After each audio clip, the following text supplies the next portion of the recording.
Hello friends, in this small video we are going to study the political development of two important things which impacted Indian political development largely.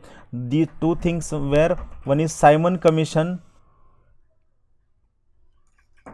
and second one is Pune Pact. So let us have a basic understanding of these two things in a simpler manner. So let's have a basic idea about these two things. So let's start with the topic. First one, it is Simon Commission. So you must be remembering in Government of India Act 1919, it said that after every 10 years a statutory commission shall be constituted for studying, understanding and rectifying the provisions of Government of India Act 1919 and the recommendation shall be accepted. Accordingly, a Simon Commission was appointed in the year November 1927. That is, it was appointed 2 years before the schedule. The factual things about this commission, it was a 7-member commission. All members were British members. That's why Simon Commission was opposed by almost all political parties in India.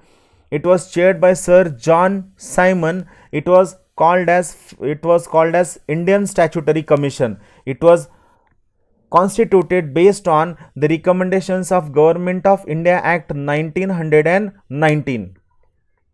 Now what this act said, this act gave certain recommendations, like it talked about abolition of diarchy. You must be remembering in diarchy there was division of subject between transferred subject and reserved subject. It also said the extension of responsible government in provinces. It talked about establishment of Federation of British India and princely states, and it talked about continuation of communal electorate, along with certain other recommendations were given by Simon Commission. These recommendations UPSC many a time do not ask questions on these recommendations. If you want to remember, just remember these 4 recommendations. Other recommendations you can guess logically. So I repeat once again the recommendations given by Simon Commission. It talked about abolition of diarchy. Second, it said that responsible government should be extended to provinces also. It talked about establishment of Federation of British India and princely states. And last point, it said the communal electorate should have continuation for other communities which are least represented in Indian Legislative Council. They should be given higher representation. Now, to have a consensus between the recommendations of Simon Commission and various political parties, various stakeholders in India, 3 round table conferences were held. Though it is part of history, we are not going to discuss these 3 round table conferences in details over here. But remember, the objective of round table conferences were to discuss the recommendations of Simon Commission for its implementation in India. So 3 round table conferences were convened involving the territories of British government, then British India and princely states. Based on all these 3 round table conferences, a white paper was published by the Simon Commission and 3 round table conferences on constitutional reforms in India. This white paper was presented before Joint Select Committee of the British Parliament. And based on this white paper, certain changes were made in the Government of India Act in 1935, and almost all the recommendations of Simon Commission were accepted with few minor changes. I repeat once again, almost all the recommendations of Simon Commissions were accepted with few minor changes. I repeat once again, here we are studying just only political angle of Simon Commission. We are not studying the historical angle of Simon Commission. Many students might feel that we should discuss Simon Commission in detail. That shall be discussed during history lecture. Here our main purpose is just to discuss the political angle of the Simon Commission. So these were the basic recommendations of Simon Commission. Now, based on the Simon Commission, it led to Communal Award. Communal Award was one of the point of conflict in the history. Now, let's have a look at what was this Communal Award. Communal Award was declared in August 1932. It was declared by British Prime Minister Ramsay MacDonald. I repeat once again the name. This is one of the very important name in the history of India.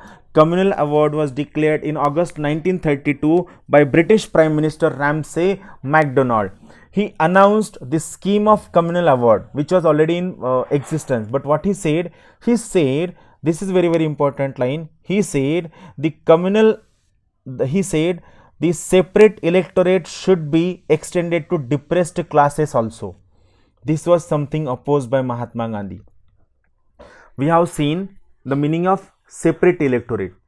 The meaning of separate electorate is the members of that particular committee shall be elected by the voters of that committee itself.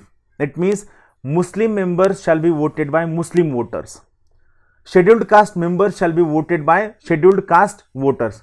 Now, a thing came to mind into the mind of Mahatma Gandhi. He said that this kind of communal award and this kind of separate electorate is going to affect the unity and integrity of India, and is going to have more fissures. It is going to have more divisions into the India. So he vehemently opposed this communal award given by Ramsay MacDonald, who was British Prime Minister. It was opposed by Mahatma Gandhi as well as Congress as well as many sections who were in favor of unity and integrity of India. They opposed this communal award. Gandhiji sat on fast unto death at Yerwada jail in Pune. Finally, there was a truce, there was agreement between leader of the Congress and depressed classes, which is famously called as Pune Pact. Now, what we got from Pune Pact? Pune Pact said that there shall be a Hindu joint electorate. There won't be any separate electorate for depressed classes. There won't be any separate electorate for scheduled caste.